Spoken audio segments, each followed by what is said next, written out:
नमस्कार। आदर्श शिक्षण संस्थान जोधपुर द्वारा संचालित ऑनलाइन कक्षा में कक्षा अष्टमी के सभी भैया बहनों का हार्दिक स्वागत और अभिनंदन। अभी हम सामाजिक विज्ञान का पाठ 2, हमारा अतीत का पाठ 2, व्यापार से साम्राज्य तक कंपनी की सत्ता, इस बिंदु को समझ रहे हैं, प्रयास कर रहे हैं।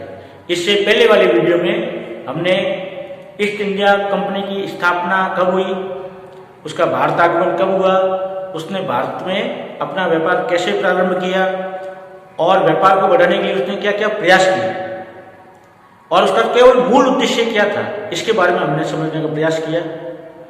आज के जो वीडियो है इसके अंदर हम इस बिंदु पर समझने का प्रयास करेंगे कि कंपनी का स्थानीय शासकों से टकराव होने लगा और टकराव से वो युद्ध करने लगी और युद्ध के कारण से उसके बाद का जो उनको परिणाम मिला तो उन्होंने शासन करने की मानसिकता भी बना ली।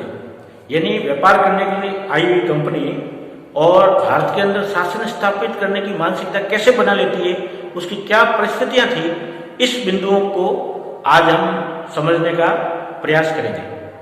हमने पहले पढ़ा था कि ईस्ट इंडिया कंपनी 1654 में भारत में बंगाल के अंदर कलकत्ता में आई और उन्होंने अपने और फैक्ट्रियां बनाई और वहीं फैक्ट्रियों के आसपास ही अपने सारे अफसरों को, कर्मचारियों को रखने का सिस्टम बनाया, जिसको कहते हैं किलाबंदी।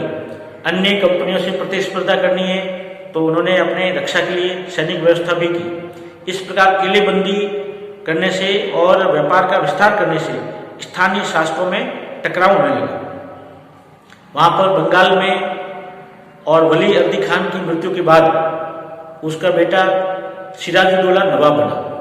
अब सिराजुद्दौला बहुत महत्वाकांक्षी था, बहुत ताकतवर और शक्तिशाली शासक था। वो ईस्ट इंडिया कंपनी ने पहले जो वली अब्दी खान और उसके अन्य नवाबों के साथ जो समझौता करके व्यापार में विभिन्न प्रकार की रियायतें, छूट प्राप्त की थी, वो सिराजुद्दौला ने देने का स्पष्ट मना कर दिया और कंपनी को लगा कि अब हमारा व्यापार बढ़ नहीं रहा है और सिराजुद्दौला के कारण से और उनका सहयोग नहीं मिलने से व्यापार में बहुत बड़ा नुकसान हो रहा है और इस कारण से सिराजुद्दौला और ईस्ट इंडिया कंपनी में टकराव बढ़ने लगा। टकराव बढ़ने के बाद में जब वहाँ की स्थानीय कंपनी सिराजुद्दौला को दबा नहीं सकी तो ब्रिटेन में तय किया गया कि रॉबर्ट क्लाइव जो है इसको वहां भेजा जाए। तो रॉबर्ट क्लाइव बहुत बड़ी सेना लेकर के वहां एक प्लासी का मैदान है। अब ये जो शब्द है प्लासी, ये वहां एक प्लास के बहुत सारे फूलों का स्थान है। प्लास के बहुत सारे पेड़ है, प्लास के बहुत सारे फूल है, इसलिए उस इलाके का नाम है प्लासी। और उस स्थान पर और रॉबर्ट क्लाइव और सिराजुद्दौला की सेना के बीच युद्ध हुआ, इसलिए इतिहास के अंदर उसको प्लासी का युद्ध माना जाता है। प्लासी वहाँ एक स्थान का है जहाँ प्लास के पौधे बहुत दिखे, तो अंग्रेजों ने उसका उच्चारण प्लासी कर दिया, जबकि प्लाश। तो प्लासी का युद्ध सन 1757 में सिराजुद्दौला और ईस्ट इंडिया कंपनी के रॉबर्ट क्लाइव के मध्य भयंकर संघर्ष हुआ। सिराजुद्दौला के एक शासक था मीर जाफर, वो उसकी सेना में था, लेकिन अंग्रेजों ने ये चाहा कि हम हमारे मनपसंद को नवाब बनाएं। इसलिए युद्ध होने के कारण क्या है, हम ये मानेंगे कि प्लासी का युद्ध क्यों हुआ। तो इसमें आरोप था दोनों ओर से।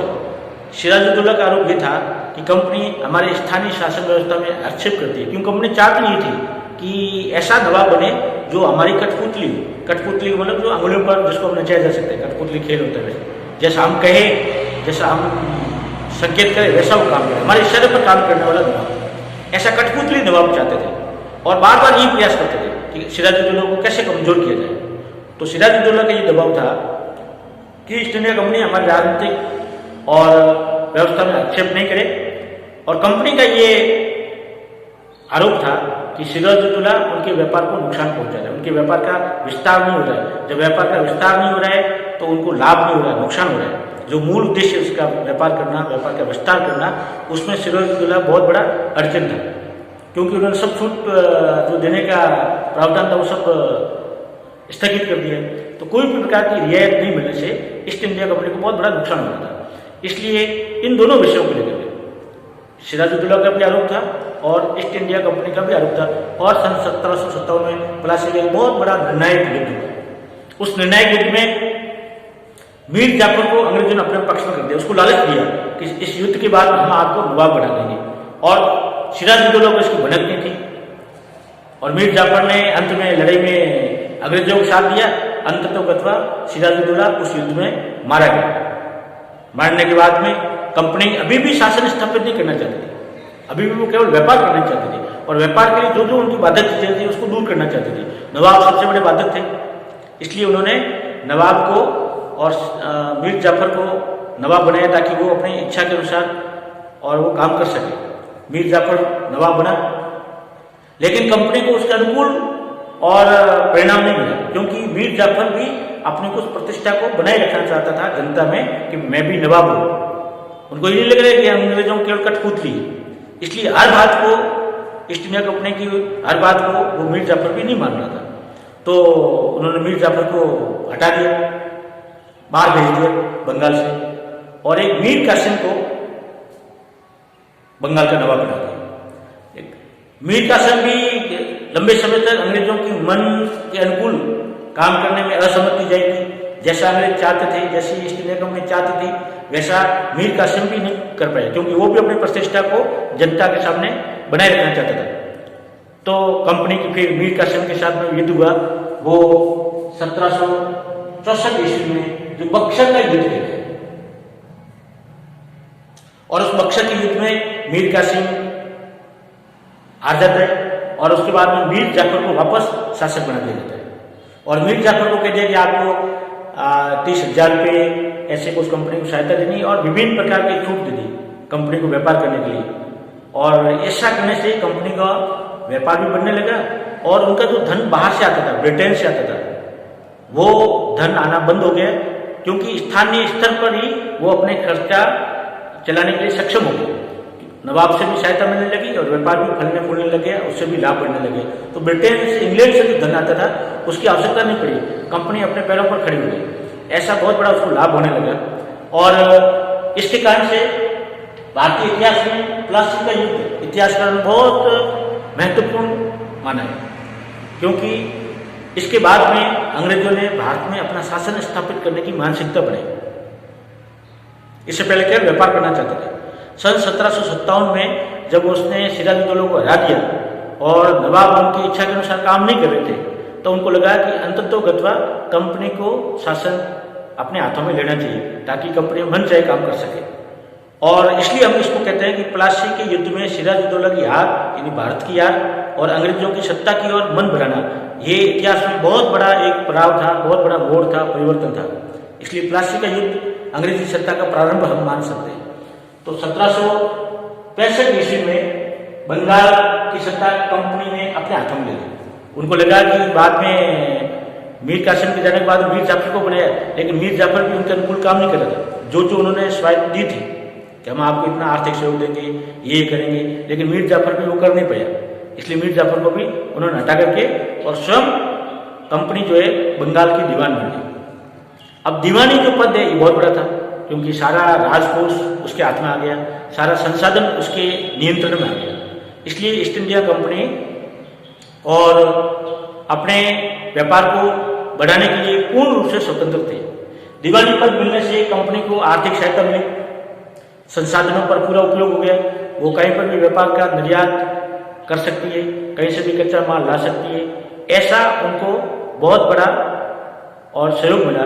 इसलिए ईस्ट इंडिया कंपनी ने नवाबों के साथ जो व्यवहार था उनका, उससे अनुभव लेते हुए अपनी सत्ता स्वयं स्थापित करने का प्रयास किया। सबसे पहला प्रयोग उन्होंने बंगाल में किया, और बंगाल में 1765 ईस्वी में बंगाल की सत्ता कंपनी की अपने हाथों में लेकर के, और दीवानी जो पद है वो उन्होंने लिए, और बंगाल में दीवानी पद मिलने से कंपनी को बहुत बड़ा लाभ हुआ, उनको बहुत बड़ी सफलता मिली। इससे बहुत बड़े और प्रेरित हुए कि हम शासन भी कर सकते हैं और व्यापार भी कर सकते हैं। ऐसे उसका हौसला बुलंद हम कह सकते हैं। ये बंगाल की दीवानी पद मिलने से ईस्ट इंडिया कंपनी हुआ। दीवानी मिलने के बाद में ईस्ट इंडिया कंपनी के हर अफसर, हर कर्मचारी नवाब की तरह ख्वाब देखने लगे। जैसे नवाब का जीवन शैली थी, वैसे वैसे वो भी अपने आप को ढालने के लिए, वैसा वैसा व्यवहार करने के लिए, वैसा वैसा रहन सहन करने के लिए प्रेरित होने लगे। और जब उनकी इच्छाओं की पूर्ति नहीं होने लगी तो वो इधर उधर से और भ्रष्टाचार जिसको कहते हैं वैसा काम करने लगे, क्योंकि अतिरिक्त आमदनी जुटानी तो नौकरी से मिल नहीं रही थी और ख्वाब बड़े ऊंचे थे, नवाब जैसे बनने के थे। हर एक अपने आप को नवाब से कम नहीं समझता था। तो इसलिए सारे जो उनके अफसर थे वो भ्रष्ट होने लगे। कंपनी में अफसरों में भ्रष्टाचार पनपने लगा। और लॉर्ड क्लाइव के बारे में तो आता है कि उसने सैकड़ों पाउंड की राशि इकट्ठी कर दी।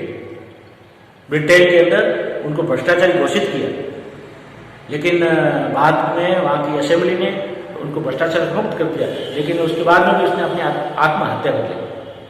तो ब्रिटेन के अंदर जितने भी ये भारत में आए हुए अफसर ईस्ट इंडिया कंपनी के वहाँ रहने लगे, उन सबको नवाब ऐसे सबसे और उद्बोधन देना प्रारंभ किया।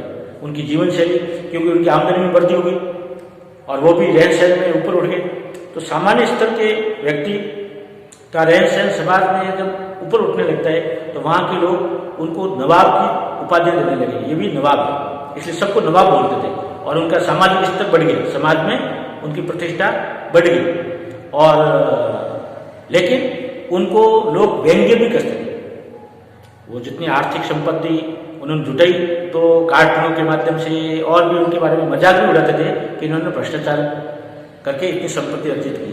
तो दीवानी पद मिलने से कंपनी को आर्थिक सहायता भी मिली और उनकी कंपनी के अफसरों के अंदर भ्रष्टाचार भी फैला और वो अपने आप को नवाब समझने लगे। और इस प्रकार कंपनी की मानसिकता भारत में शासन स्थापित करने की बन गई।